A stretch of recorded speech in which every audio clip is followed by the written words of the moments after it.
right. Welcome to Channel 4 News with Melissa. I'm just kidding. Uh, hey, everybody. Super excited to have this chat. As people start rolling in, we got some new icebreakers. Typically, I'd ask, where are people joining in from?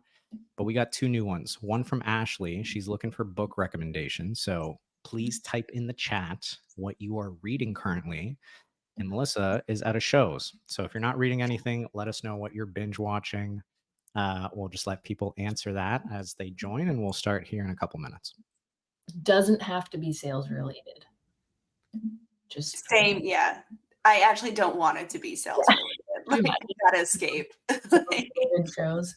You're watching Salesforce Plus. Yeah. Stop. Okay. Ashley, I think this was actually like a recommendation from you, Psychology of Money. I'm starting to dig into that. Very good. The Boys. Nice. Nice, Jim. Very good show. Fun fact, part of it is filmed in my hometown here in Hamilton in Canada. Wow. Okay. I'll put what I'm watching. Okay, we got to The I'm Godfather watching of 90 Harlem. Day on repeat. Can't stop. That's such, I've never seen it. Crazy concept for a show. There's so many seasons.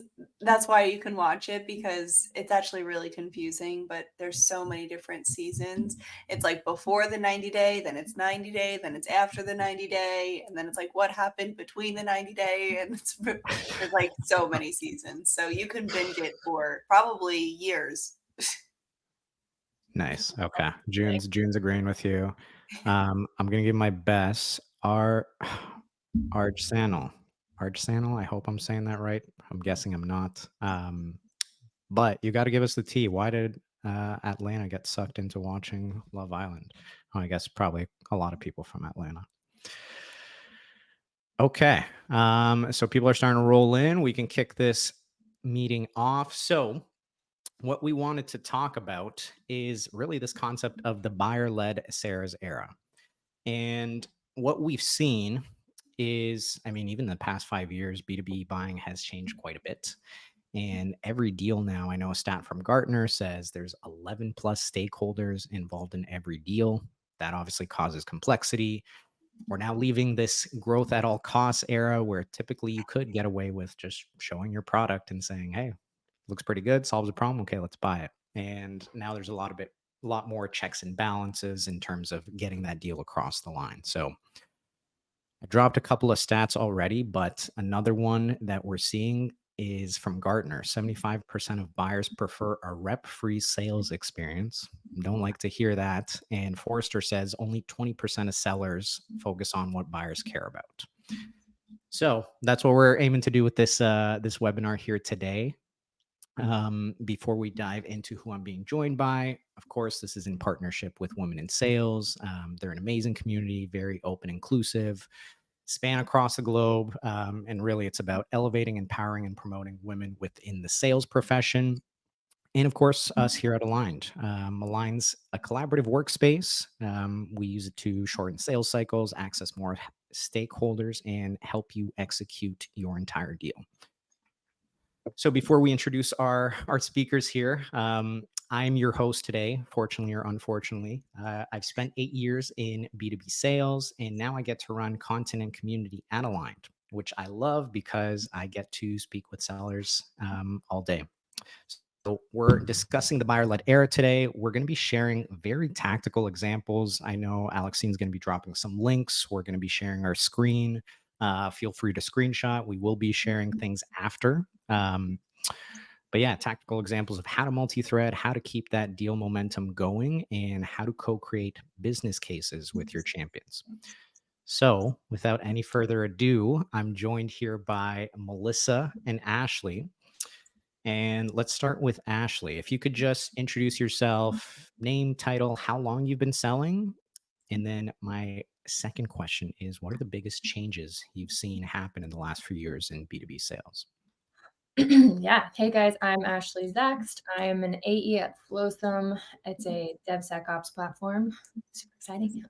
And I've been selling for 4 years, and prior to that, I was the head of marketing at a community for salespeople. Some people know it, called Bravada. So I've been sales or sales adjacent for a little over 8 years.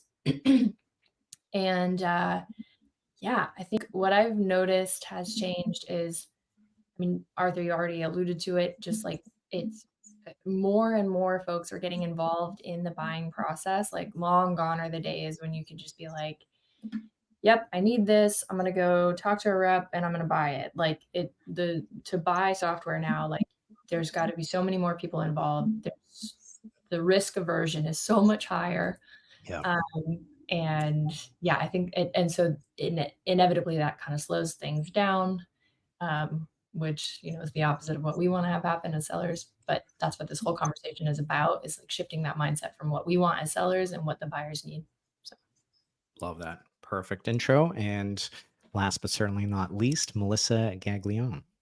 Yeah. Hi, everyone. My name is Melissa Gaglione. I'm the head of sales over at SenseSpark, which is pretty new for me. I just finished up my first 90 days, which is exciting but scary, and exciting but scary, but it's been quite the pleasure. Prior to this, I've been in sales for a couple years, and I started as an SDR, made it to account executive at this company called LivePerson, where I was selling chatbots and automation. Then I went over to Deal, and I led their global payroll product to market, which was very fun because I got to work with a bunch of different AEs and a bunch of different sales cycles. And then now being at SenseSpark, I sell how to, send videos at scale, and we have a strong integration with Aligned. But it's fun because I've always been an asynchronous seller. I've been using Aligned for 3 different companies now. And before I even had Aligned at my first company, in my very first account executive role, I started building out websites so that way I could put resources together, because I was like, these threads suck. Like, we are not able to help anyone. And within a month, we bought Aligned because we desperately needed it. And building out your own websites, it was taking me like an hour to like even put a heading on there. I was like using Wix, like it was just not a thing.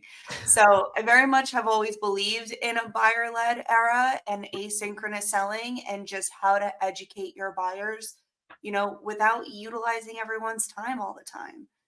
So yeah, very excited to be part of this. This is definitely something I believe in, and we're just seeing this trend more in that direction. So I'm excited to dive into it. Awesome.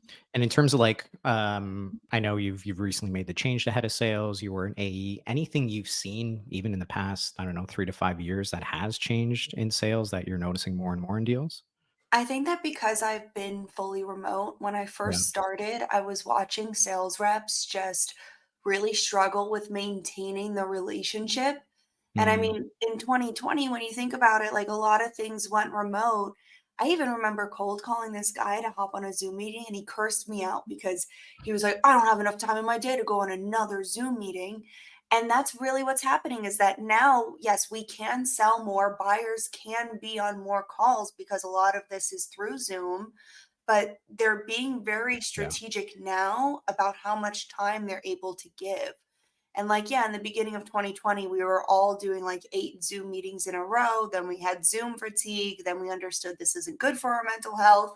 And now we're really Yeah. starting to put up our own, you know, barriers and setting those, and the buyers are too. So if anything, the change that I've seen is just reps, you can't always ask for too much time. Mm, And in the beginning, that was almost like the expectation that, like, yeah, you ask and they'll give you time. They can't always give you time anymore. yeah.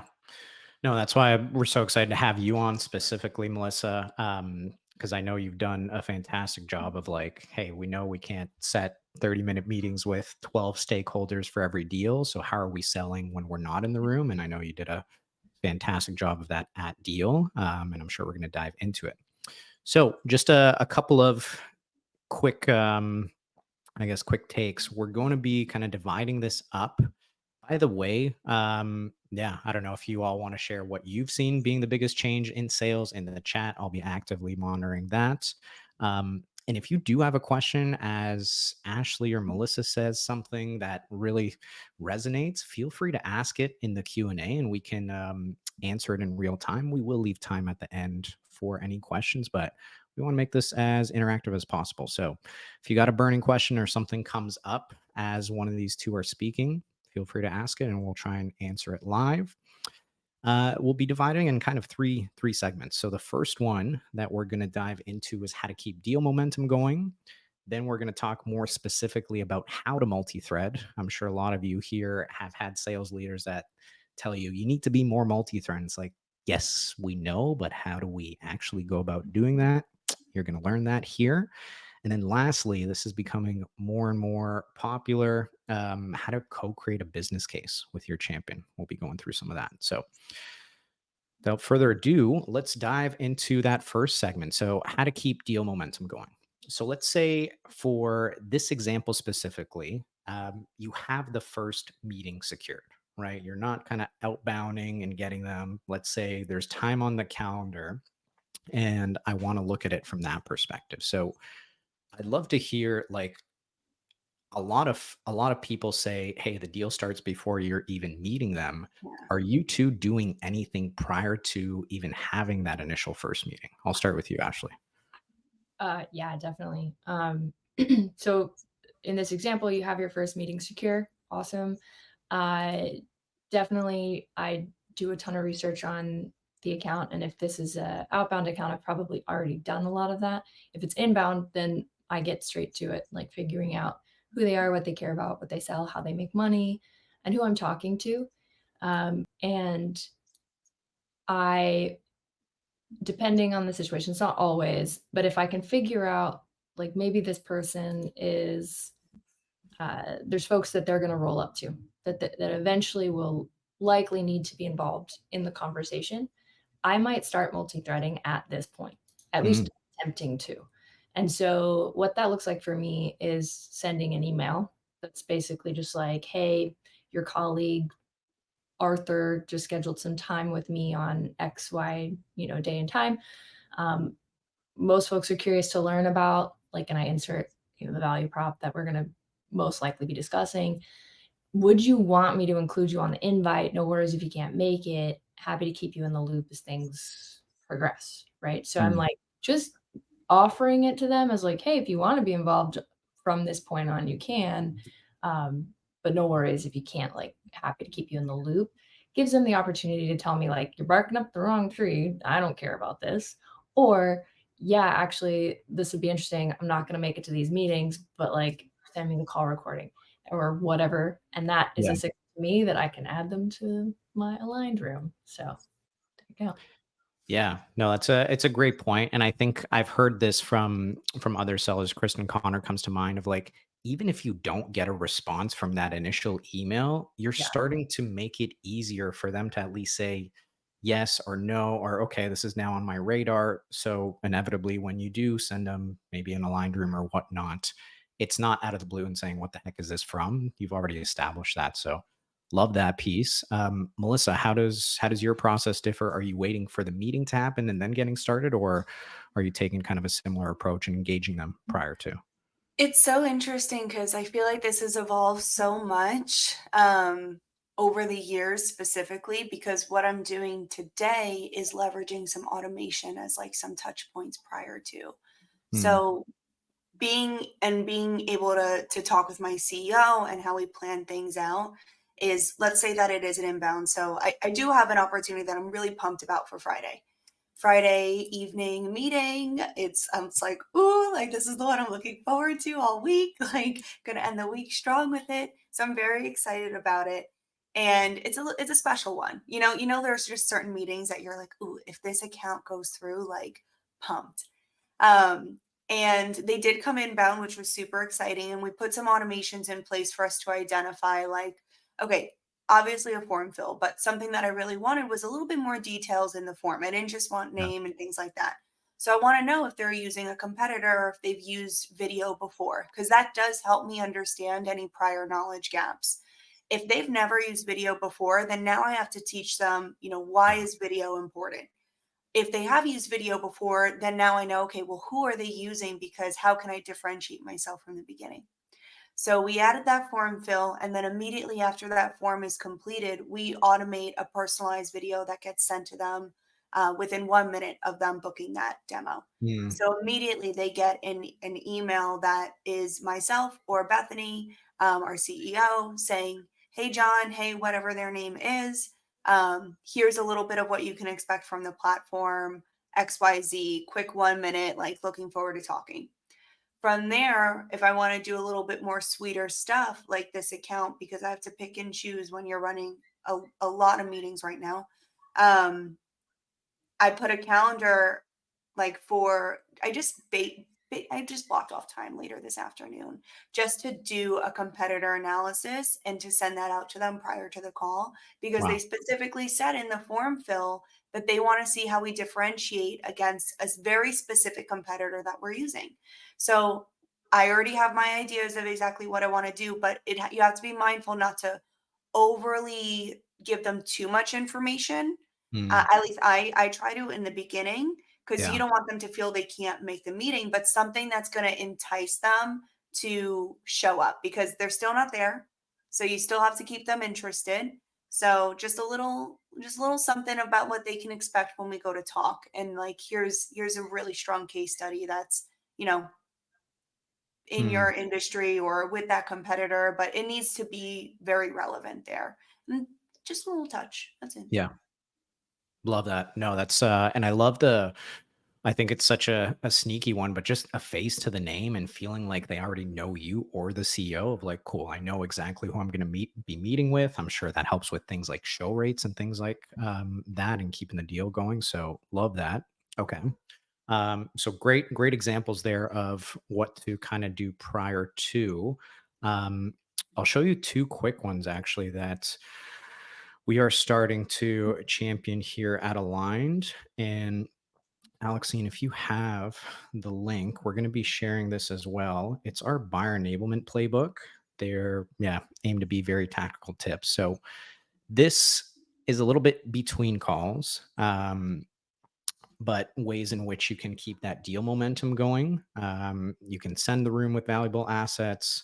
Hey, re-listen to our call from Monday. Loved your question about our integration. Included a short video here, right? And then you link your, in this case, Align Digital Sales Room. Looking forward to the demo.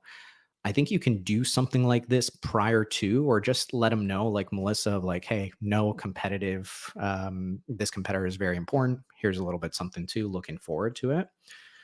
And then this one, I would say, is a little bit more for secondary meetings, maybe executive stakeholders, but I really like this. You can take elements of this and just show that right off the bat, hey, you're like very grateful that they came through. Either they agreed to your meeting outbound or they came in inbound. And you're just saying, hey, this is what people typically look for prior to joining that meeting. Or if you're just coming to this meeting for the first time and we've spoke with your team, here's very quickly like what you can do in order to prepare for that meeting. So just want to share a couple of those things. And yeah, thanks for linking that in the chat. Now, this one, I think reps often get deals stalled after that first call. Yeah, you might hear something like, "Hey, that looks great, Melissa," or "Yeah, I could totally see us using that, Ashley. Let me speak with my team and circle back with you." Right? That often ends up being the kiss of death. So Mhm. I would love to hear from you both, maybe prior to that meeting even ending. If you could share examples of how you guys are setting next steps and making sure that the deal is progressing. Melissa, why don't we start with you? Yeah. I think it's very standard to do so, but if I'm going to be completely honest with you, when I came back to, or when I first started at SendSpark again, and getting next steps is standard. Like it's part of just, being and on top of it and always setting those things. And it's funny because when I started at SensePark, so much was going on. So many of these like quick meetings that I was taking, I was rebuilding or building out our sales flow and what I want it to look like. And I kept like almost like running out of time or like planning it out that I kept not doing next steps. and it bites. It sucks. Like when you're not doing it, like you are now trying to recover, and it sucks so much that when I rebuilt out our sales flow, because we are bringing on some team members soon, and I made it very clear, because when you have to recover, like it's just more time that you're spending. That if you just do 5 more minutes, and not more minutes of, like, you're just watching the clock, and you're aware of like when the clock is going to end. So if you have like a timer that can count down from 30, if you have a clock, I put a clock on my desk as well. So that way, like, it's not just in my corner of my thing, but I know that this ends at the 30. At the 25, I'm asking for next steps. I'm setting those. And it's funny because it's something that I've always done. But when I was just getting, used to everything here, I was missing like the basics, and it sucks to recover from that. So, just keep your eye on the time. I know it's hard. So if you need to get a clock, like just right in front of your face, and just, put it right in front of your face. Yeah. No, I love that tip. And um, Richard Harris, Ashley, who we're both familiar, he taught us a little bit of how to surf in Costa Rica. He actually tells the buyers in the meeting and says, "Hey, by the way, I know are we still good for 30? I'm going to set a timer for 25 minutes, and I'm Oh, going to stop and say, if it makes sense to talk next steps, we will. If you like what you see, if not, you can tell me and be honest with me." So when he oh, I hears love that timer go off, he just immediately stops and says, "Look, I'm trying to be honest with my that. word here. Um, let's talk about what you've seen so far. Whatever. Sounds like it might be a good fit type of thing, right?" So, um, and let's say in your case, Melissa, you got that timer, it goes off. Could you give the audience a little bit of maybe what that might sound Oh, like as you're starting to set next steps? well, I think you have to be honest, right? To yourself, are they a fit or are they not a fit? Because you're going to have calls where you're like, like there's certain things, or like we're just totally not able to do what you want us to do. And I think you have to have that honest conversation Yeah. up front. Like, don't keep stringing them along if they're just not a fit. So at the end of those 25 minutes, you need to have identified, like, one, is this a good fit? Is this not a good fit? Is this a good fit? And like, now what are next steps? Which is identifying, do you need to bring someone else in? Is this the right person? You've already done research on the account as well anyway at this point. But like, is this the person to continue on? Should they be bringing in more people? Is that what you want to do right now? So yeah, you have to kind of make these quick decisions towards the end, and you're evaluating the opportunity as you're going, which is why being a sales rep is challenging, because you're not just selling, but you're also just making sure that you're following the right process, Yeah. and that you have the right people and you know your next steps, because sometimes those steps can change. But if you have your standard flow, and maybe they do need a deeper demo, maybe they need one more, maybe they need something else. But if there's something that you don't get to, and maybe you just want to keep progressing the deal, because it makes sense to go to pricing next, but you didn't cover these three things, you don't need to set another call to cover those three things. If Mhm. you can either make that video and put it in a aligned room and Yeah. explain that to them, so you can do more asynchronous work. So depending on their knowledge gap, like if they really need help and you're like, wow, they really don't understand this, or if you're selling a product that has a lot of steps, or they just have more of those questions, and yeah, you can set up a deeper demo. But if you can continue to educate them asynchronously, then educate them asynchronously. So anyway, long story short, evaluate where you're at and set next steps based off of, like, if it makes sense to, but be smart about the next step that you're setting. Because if it is pricing, then be sure that they're ready for that. If Yeah. it's not, then what do you need to do right now? Either educate asynchronously or make that next step. So, just wrapping it up, going over why you think the next step should be XYZ, see if they also agree with it. That's great. Go ahead, let's open up our calendars. I always like doing same time Tuesday, Yeah. same time next week, anything like that. Who do you think should be part of this conversation? Do you have their email on hand? Great, I'll send it over. Here's the recap. Here's the room. Here's all these things. And like, you're out in 5 minutes. So that was a long answer to. No, that was great. I think you gave a lot of detail, and I love the. I think yeah, when we're even thinking about buyer psychology, if they've met at this time, not always, but chances are that time probably works for them. And I think it's such an easy, like, hey, set next steps in terms I'm looking next week. Does this time next week work? They Mhm. pretty much will say like 80% of the time, yes, it does. So I love that tip of like just making it easy. If that time already works, offer it up as a next step. Ashley, how about you? And I know sometimes we've a fun fact for the audience. Me and Ashley actually got some sales training at Chili Piper. So I'm going to share mine after you do yours, Ashley. But I'm curious if things have changed or how are you typically wrapping up that call and kind of setting next steps? Yeah, so I think to your point earlier, I start at the beginning. I set expectations when we first get on the call that like at the end of the call, we will be setting next steps. And if that Yeah. next step is bye, this isn't a good fit, that's fine. But like, we will be having that conversation. So that way when we get there, it's not a surprise. Um, so when we do get there, by the end of the call, I remind them, hey, at the top of the call, um, we mentioned the goal was to determine whether or not you want to continue this evaluation or not. And I'm in a situation where the discovery call is separate from the demo. So my discovery calls lead into a demo. And if the discovery went well, that is the next step is the demo. Right. So uh, typically I pull up my chili cow is now what they call it. And I share my screen. And I also, same time, is like such a great way to ask that question.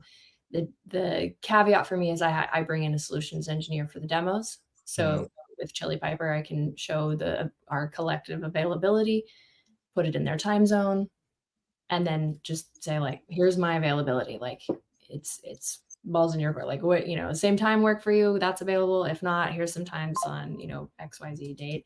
And we book it right then and there. I say, let me know you got that in your inbox. Yeah, we did. Okay, awesome. And of course, there's also conversation about like, what the way I get to asking who else needs to be involved or who else needs to see this is by asking about company OKRs or priorities mm, and who else that impacts. And got it. so, would it make sense to bring them on this demo? Yeah, great, awesome. Have them. I like that Love one a lot. that. So you might bring up something like, "Hey, I know you mentioned this might impact Joe and his team at the beginning of the call. Would it make sense to bring him into our next call or for the demo or something like that?" Exactly. Love I that. love Love that you share your calendar because, and I never thought about it like that because I'm always looking at my calendar and Mm. then I'm like, if that same time next week doesn't work, then I'm looking at it. Are you sharing the, like on Chili, are you sharing like the slots or are you sharing your whole calendar? And can they see like, like what you have going on exactly? Or is it just like blocks? They can see, but I don't care. Yeah. It's meetings with other buyers, and Yeah. if they see a logo or a name that they, maybe it's a competitor or maybe it's somebody they, like admire and respect, then that only benefits me. So I don't care. They see that I take lunch and walk my dog, that's Yeah. fine. I'm Um, human. yeah, Like, I'm a human. So yeah, it does show my calendar. Like I show the whole thing. I share my screen. They see the white space and they see what's available, and I kind of guide them. I'm like, okay, this is in East Coast time, yeah, so, or I love Pacific. that. Yeah, makes it easier. I notice when I don't do that, it's a lot more back and forth. This is more just Mhm. like, here you go. Yeah. Yeah, I love Yeah. that. That's a great tip. Good. Something that I'll go back on that was taught to us, and I keep using it. Michael Tuso, shout out to Michael Tuso for teaching us this. So, And it's so simple, but he just says sounds like, right? We're kind of labeling, and it says sounds like you're pretty bought into Chili Piper, Melissa. I know typically from our end, we need to get this person involved, but what would you suggest? That's how I would typically do it. Then I came across this little tool called Aligned. And what I'm now starting to realize is just showing them a visual of what that Yeah, might look like is such a natural way to set next steps, right? You're saying, hey, sounds like you're bought in, Melissa. Maybe they're saying yes, and then you're offering that recommendation, but the key here isn't to say, okay, this is what we need to do. You're just saying, typically this is where we're at right now. We need to get, I don't know, sales ops, marketing ops involved, this and that. But how does that line up to your process? And then it's a little bit of a back and forth. And they might say, yeah, that sounds pretty good. Or actually, we're going to need to spend a little bit more time here. But I'm hearing from a lot of reps that just showing this visual timeline is such a Mhm. natural way to get them thinking, "Hey, am I ready to go on this buyer's journey with the rep?" Because oftentimes it's just like, "Yeah, sure, I'll take a demo." But if they're truly qualified and this is a problem, they're going to realize like, "Hey, we're going to have to take a lot of these steps together." And typically you can see whether or not how engaged they are. So just one tactical example there. Would love to hear from you both. Now that we've set the next steps, what does your follow up actually look like? Yeah, I don't know if you have something handy that you'd be open to showing, by all means, or you can just kind of summarize like, okay, so we set next steps, it's on the calendar. This is how I'm typically thinking about it when I'm putting together that follow up email. What if I'm looking at how many days in between the next meeting, what I'm doing? Would just love to hear from you both, kind of the philosophical process you take in terms of making sure that, yeah, this deal is going. So yeah, I don't know, Ashley, would you like to start us off? Yeah, sure. I always follow up after every call, whether it's a disco, a demo, a proof of concept kickoff, whatever it is, I always follow up. And it like blows my mind when people don't do that. Um, it's an and I tell them I'm going to. I usually try to give myself a buffer. I personally like to take care of that follow-up activity immediately after the call. I'm putting notes in Salesforce. I'm drafting that email, but I may not send it right away, right? I may send it later that evening Mm, or the next morning. Kind of depends on what time zone they're in and like whatnot. Um, Usually like post disco, I'm just recapping, what we learned, like what I heard, what your current state is, why you're in this evaluation, right? Um, Post demo is typically when I introduce the deal room, okay. Yeah. because for me, at least in my current sales cycle, like we don't know yet if it's worth me spending that time on that. So it's usually post demo when I introduce the aligned room, and I've got two different like follow up templates that I use. And so post disco is a specific template, Mm, more recap, just real short, sweet, succinct, and reminding them of the next steps that we have already set. So like looking forward to the demo on Friday. See you there, right? Here's got what it. we expect. That leads to being able to kick off the next call really strong because again, we're like emphasizing like, here's what we heard in the disco. And Yeah, that's also what I shared with you in the follow-up email. So it gives them an opportunity to like reaffirm, yes, this is correct. What you heard is true. We are still experiencing that. Or yes, and now we have this new challenge that's been introduced. Or also so and so brought up this use case that I didn't think of, right? So it mm, gives us direction to go. And then post demo follow up template is a little bit different. And I introduce the aligned room. I I really like to, if I have time, to bring that up on screen, kind of like what you did in showing the mutual action plan while establishing next steps. I got it. will bring it up and kind of guide them through it, right? Because it's new for a lot of folks. Like some people haven't seen this before and they're just like, wait, what is this? So Yeah, let them know, like, this is where you're going to find all of our, you know, collaborative assets that we're going to work on throughout this sales cycle. Here's our mutual action plan and kind of talk through what that's going to look like. And again, guide them through the room. Yeah. So that's how I do that. awesome. No, thank you for that breakdown. Melissa, yeah, how does yours differ? Does it look pretty similar? Would love to hear more. It really is so different for everyone in every company because when I think about what I was doing at Deal and like how that has evolved at SenseSpark is just so different Yeah. because at Deal I felt as though it was what I when it came to the content that I was giving to them, it was typically like a very similar, HR, finance, primarily finance, because I was selling global payroll. And so really the pieces of content that mattered most to them was certain rules and regulations in each country. And very easy to just quickly put into the aligned room and then send that over as well because everything else was like always the same. And what I'm learning with SendSpark is everyone has, because now I'm selling a sales tool, which has a lot of different integrations, and everyone's using a different tool. And it's like this different Mm. potion of tools that everyone's using. And it's like, oh, now I need to understand like how to use one. I need to know how to use all of these tools and also guide them with like, oh, you have all these 6 tools. This is how they should all work together to do this one goal that you have. But I'm finding myself in my rooms just because also it's interesting too because people will be like, yeah, I have these 3 sequencers, and you're like, why do you have 3 of like very similar tools? And they're like, well, we use this one for marketing sequences and this one for sales sequences, and we get our data from this one, and it's all over the place. So I'm catching myself in my aligned rooms breaking it up into sections, but I Mm. have to have videos in those in order for me to explain how the pieces of the integrations work, or each one and what you're trying to do. So like the other challenges about it is like if they're using HubSpot, for example, we integrate with HubSpot in 2 different ways. So like which way Mm. do they want to use? So it really is about really listening and then Yeah. tailoring the content based off of their specific needs and putting that together. It's so funny because that deal I felt like I was just quick copy, change, like 2 things. And then here I'm catching myself copy and I'm changing like 7 things because there's Yeah. just everyone is so different. But if you have the content already ingested, it's so much easier. So if you just keep it up to date, it's a lot easier for sure.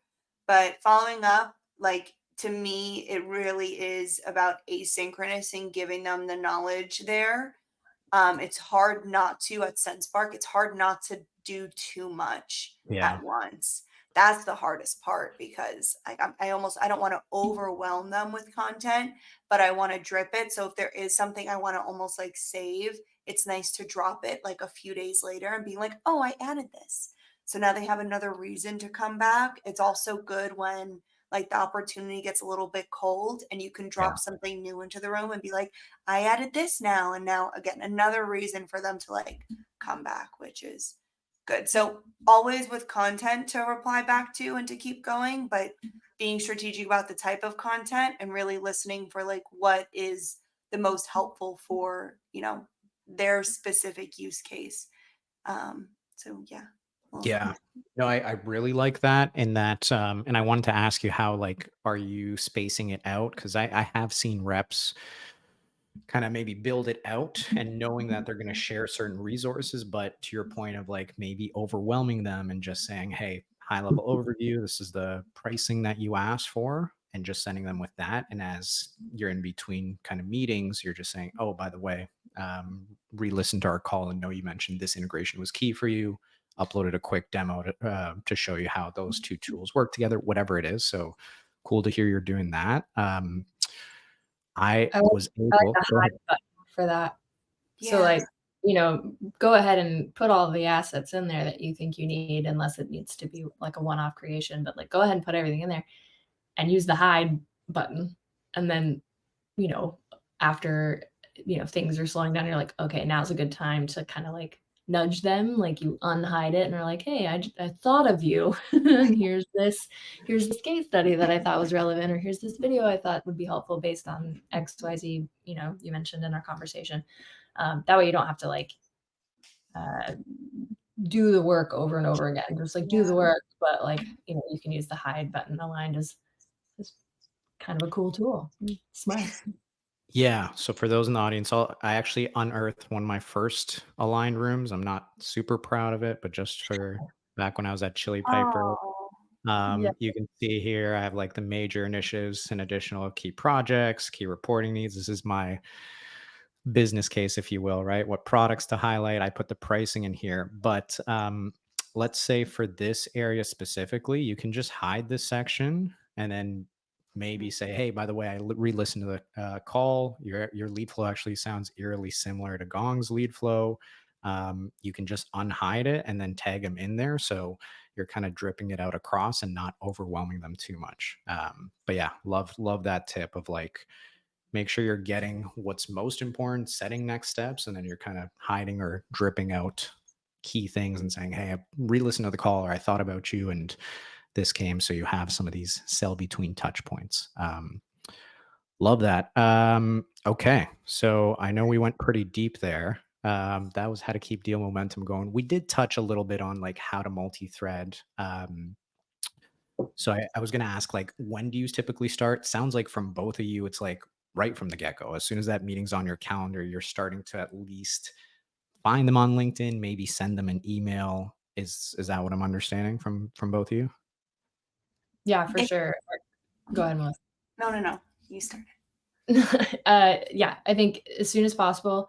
And if it's not possible, like before that first conversation, then definitely throughout, the for subsequent conversations, asking like, who are these other folks, or doing more research and finding that out, and then sending them emails, connecting with them on LinkedIn, and then especially once you've got your aligned room built, like you can tag them in things that might be specifically relevant to that persona, right? So if it's the investment summary and you've got the person who's going to be signing the check, you want to tag them on that, and that again gives them a little nudge from aligned, in addition to your own outreach, whether that's on LinkedIn or email. Yeah. And Melissa, you had something to add there too? I think multi-threading is very important. I think always, not to say like proceed with caution with it, but be really smart about who you're multi-threading with, because I've been in instances where I almost went too hard, like too much, like had Yeah. to pull back, where I brought in people that ended up complicating the deal and blowing it up. And you do have to be like, okay, is this person strong enough? Is the use case strong enough? Are we doing it in one department? Or is marketing going to come in and be like, don't touch my Salesforce? And then the whole thing gets blown up, which is just experience. Yeah. It's just what happens sometimes. And if you do go to multi-thread and they're like, yes, we do have to get marketing in here because we're going to be touching Salesforce, and that's their baby. What helps to do that is just, now that you're going to bring marketing in on that call on Tuesday, instead of now having the call on Tuesday with marketing being like, so what is this about? What do you do? What are you going to do with my Salesforce? And they're already coming in like armed and like ready, because all they heard was, yeah, it involves Salesforce. And they just spent 2 years migrating it over and it's their baby. Like, if you can send them something beforehand, whether it's a video that you put into an aligned room and you add them to it, or maybe you don't bring them into the aligned room yet and you just reach out to them independently with your champion, just saying like, this is what you can expect, this is what we do. Yeah. So that way they come less like scared of like what it is that you're going to do. Then now you can bring them into like the full sales cycle. It really depends on like how your champion feels about the other persona, truthfully. Like, some of them will be like, oh, I don't want to get them involved, but we have to. So, just be aware of like the feelings of the different departments. But multi-threading is the right thing to do. I'm not saying don't do it, like do it. Just be mindful of the politicalness in an organization as well. And I'll add to that. I think it's a very, very important point. And you can ask those questions. You can ask the difficult questions of like, okay, you're saying that this is going to impact marketing. Let me understand, are they going to be a detractor, or are they going to be super stoked? Right? Yeah. Get the pulse from the you've already like established rapport and built this relationship with the person you're speaking with, your assumed champion. So, if you've built trust and you can just ask them, like, are they going to be a detractor? Yeah, probably. They're, a little sticklers, right? Like, okay, well then let's work together on how to get them really excited about this. Like, what will they be excited about? And then you can work from there. Yeah, I love that language there. Let's work together of like, and calling it out. So one of my questions for you both is like, I think there's different elements to it, and you've shown that you can do it without your champion's permission and just say, "Hey, adding you, or saw this as like a project now, just wanted to keep you in the, or let me know if I should keep you in the loop." So in some cases, we're maybe not asking for our champion's permission, or in some cases, we're just saying, hey, it was great speaking with Ashley. She had nothing but good things to say. Just wanted to add you on LinkedIn as we kind of progress this evaluation. No ask there, just kind of, yeah, let's connect on LinkedIn. So that's what we were doing prior to. Let's say you have your champion, and I guess this is how we define champion in terms of maybe they're really apprehensive to bring other people in, or they're saying, I don't want to, or um, no, I'm the decision maker for this, or I have budget, but you've ran tens, hundreds of these sales cycles and you know, hey, RevOps needs to see this, right? Yeah. How are you handling that on the call? Maybe if I don't know if you can give examples of like when the champion is a little bit more, I don't know, defensive about bringing people in. Are you still kind of doing that LinkedIn play or sending an email? Or yeah, I guess if they're willing to, how do you get the champion to kind of introduce you and bring those stakeholders in? So let's start off with the first use case of champions on board. Yeah, this solves a big problem for them, but they're a little apprehensive to bring other people in. What does multi-threading look like there? Yeah, Zachary, we agree. Comment. That champion needs checked. In a way, like I just went through this, and they really just didn't want to bring security on, and I was like, dude, no matter what, we got to go through Yeah, security. Like we can't leave them till the very end, because then we're wasting a lot of time, and just wanted to completely avoid it as much as we could. And I don't blame them, because sometimes it's really annoying, and like they do yeah, hold it up and they have that experience. But again, when you start tapping on Salesforce, like they know this is happening. So it's funny, but it's almost like, okay, well, what has worked in the past? Like, should we communicate with them with like a document? Is there something standard that you typically send with security, or that they typically ask for? So I can start preparing. We can do a call. That can be a little bit helpful to disarm them a little bit, but like what, and kind of poke from them, like, what do you think it is that they need, or that they're going to want, because we do have to involve them no matter what. So, like, almost like, what's the fear of it? And if yeah, they're like, oh, well, they don't do any AI companies, then, well, what is it about those AI companies? Like, is it one person in particular? Is it because of an integration? Is it because of like an application that you have? Is it your CEO that's just against it in total? Like, what is it? Because maybe we can start working on things. If it is integration, then I can share exactly how we integrate and how we don't touch your data and those things. So just digging in a little bit deeper as to like why being so pulled back, so then you can bring them back down and like kind of have the conversations of like, well, we need to have these steps, like this is typically the timeline for it. I would hate to get so far and then security or legal just says no, we can't do it because of this. Like, it would be beneficial at this stage for us to start bringing them in, and then you can kind of start preparing with it. It's a tough conversation though. yeah.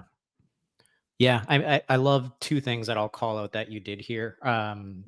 The language that you're using, so I can prepare for when we get there. You're putting the onus on you. I think that's great, because I think a lot of the time, maybe they're thinking internally like, "Ah, then I have to like, I myself have to put together this brief, or I have to go through this."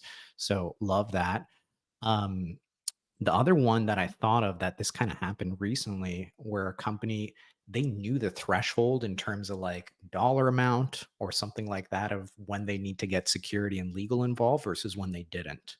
So for this company specifically, it was around like that 10K mark, and we're trying to get creative to get it underneath so we didn't have to do that. And as I'm hearing you talk, Melissa, I'm thinking like maybe this is a good tip to share for the audience. And you can just, again, speaking from experience, everybody's buying looks different, but you can say, hey, typically, I know there's a cutoff or a threshold of if we get upwards of 10, 20K, that's when we need to get legal and security involved. Is that the same for your org? And they might say, hey, we're good until like 50K or 100K. So like Yeah. you can use typically to kind of gauge where they're at, or this is how I've seen things done. How does it look like to you? I like that. Awesome. Ashley, for you, yeah, I don't know if you have, it's clearly like a fine line to balance of if the champion's a little apprehensive. Anything you would add to what Melissa does, or anything that you can share with the audience in terms of tips or phrases that you like to use there? Yeah, so I think this really depends on what size companies you're selling into.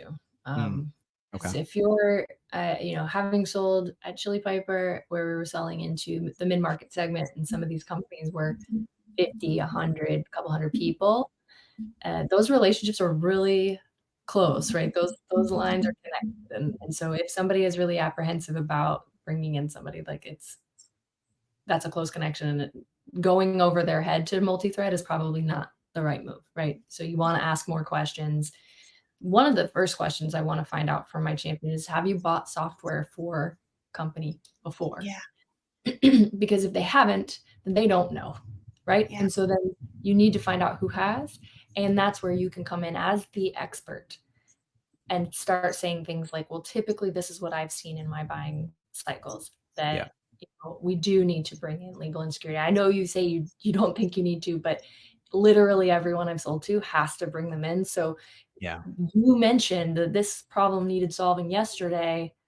Mhm. Let's go ahead and get the ball rolling with the security review, concurrent to the remainder of the evaluation. That way, you're not putting off solving this problem for another 4 weeks because you told me, like, obviously, if you've done good enough discovery, you can kind of leverage that, not against them, but, to Yeah. kind of further that conversation for multi-threading.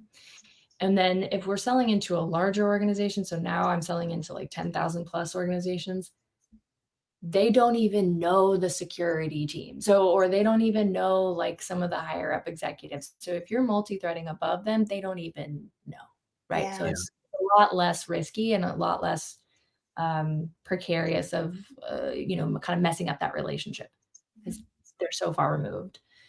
And I'll say like those companies are just like, oh yeah, legal and security, duh, we have to do that, right? Like they already know that's the case.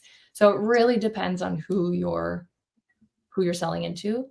But I think regardless, understanding first if your champion has bought software for that organization before, because if they haven't, then it's your Yeah. job to help guide them even more. Huge. Yeah. Great question to call out.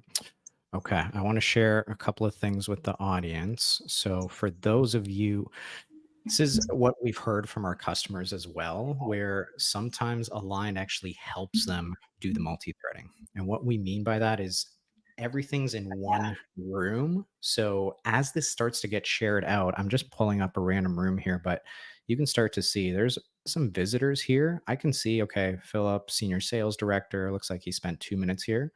In some cases, Align might even be able to enrich that through LinkedIn, pop it open here. And this is a great place to just connect and say, hey, Ashley had nothing but good things to say about you. Yeah, I know we're undergoing this evaluation, just wanted to connect. And that's it, right? We're just slowly starting to multi thread. So that's one way in using some of the analytics there. To go back to the buyer enablement playbook, I know there's some good ones in here as well. Brian Lamanna, he talks about he always tries to single thread with kind of everybody that's on his call. His goal is like, sure, we might have a group demo, but I want to know each individual's department's priorities and goals. So he'll actually send this a few days before to any new stakeholders and same thing, right? Hey, heard great things about you from Peter and excited to get your perspective on Gong for this Friday. We plan to highlight this. Anything else you want to ensure we work into the agenda?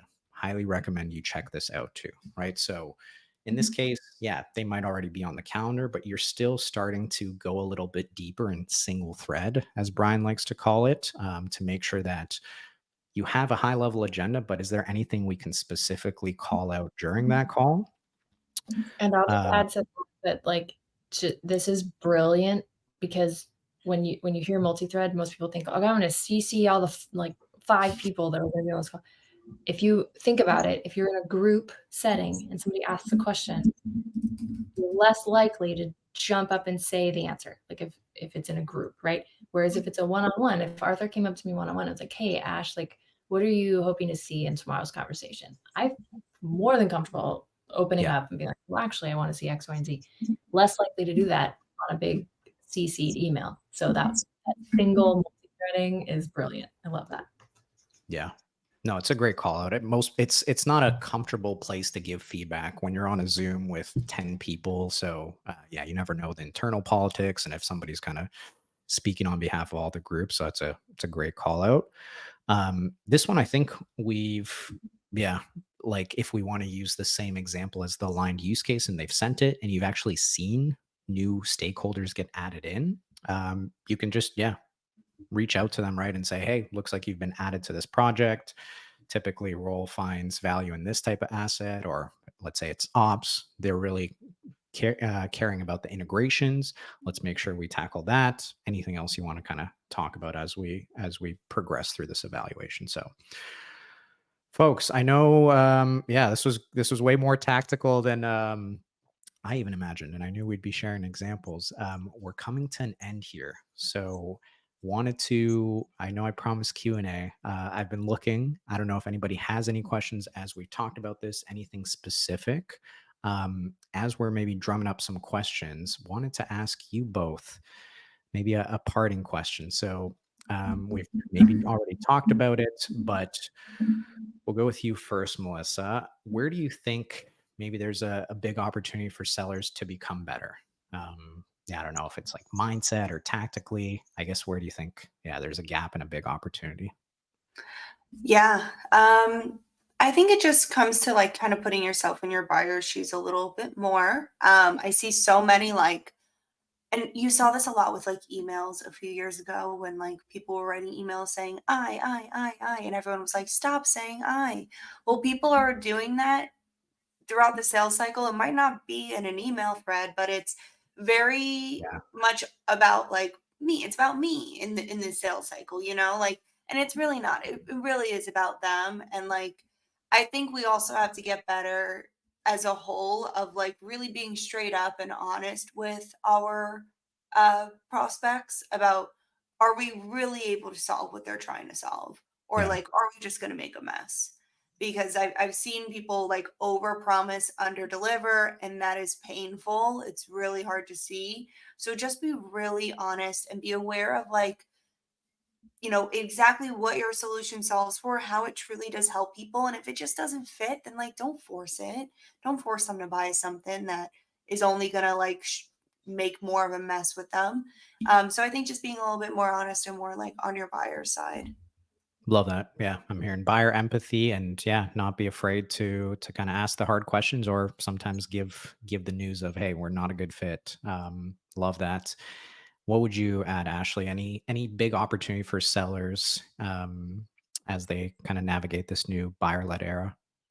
Yeah, I mean, I think it's in the title, right? It's buyer led, and the statistic you shared at the beginning of how many folks are like not even interested in talking to a sales rep, but they know they have to like get through the process. So the the more you can make it about them, like Melissa mentioned, like sit on the same side of the table as them, understand their problems, and work with them to solve them. And that may be your solution, and it may not.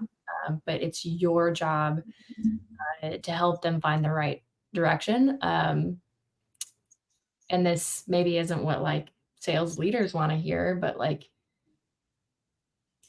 listen to them when they're telling you their timeline, right? Like Yeah. I think I posted about this not that long ago. Like buyers do not care that it's Yeah. your end of quarter or Yeah. your end of month. They don't care. Your sales manager does, and they're going to tell you do whatever it is you need to do to get that deal across the line. And I push back against that every time, because if my buyer is telling me like, look, I'm really busy, I have a lot of other initiatives on my plate that are higher priority than this. This is definitely a Q3 or whatever it is. Yeah. I believe them. Like there's definitely moments to understand when things are smokescreen and kind of BS.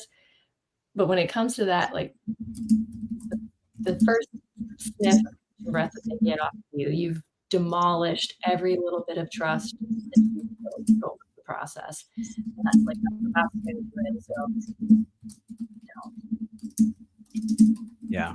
Yeah. Not all buyers are liars. I know there's a stupid thing of that and testing them. Yeah. I think and I want to call out the question you actually asked of like, where does this land on your priorities? Because I mean, Mhm. priority should not be a pluralized word. It should be one somewhere along the way. We said, hey, these are my top 10 priorities. But yeah, if you're not landing in that top 5, it's probably not going to be a this quarter deal. So great way to ask that. And if they say, hey, this is 4 or 5, then yeah, probably not I, happening. I asked the priority slide question, and I think I got that from Kristen Connor. Like, hey, and I asked this early, and I ask it often. Hey, if you're presenting a priority slide to your executive leadership team, where does this fall? Is it at the top, the bottom? Is it even on there? Yeah. Yeah, exactly. Okay, I mean, we're a minute over time, so thank you all for sticking with us. Hopefully this was super helpful for you all. You got to hear a tried and true tactics, how to the phrases, the language that they're using in their sales calls to keep that deal momentum going. We'll be sending some follow-up resources. Ashley, Melissa, thank you both so much for sharing your sales knowledge with us. And yeah, we'll keep an eye out for the next Women in Sales webinar. Heck yeah. Thank you. Bye, y'all. Bye.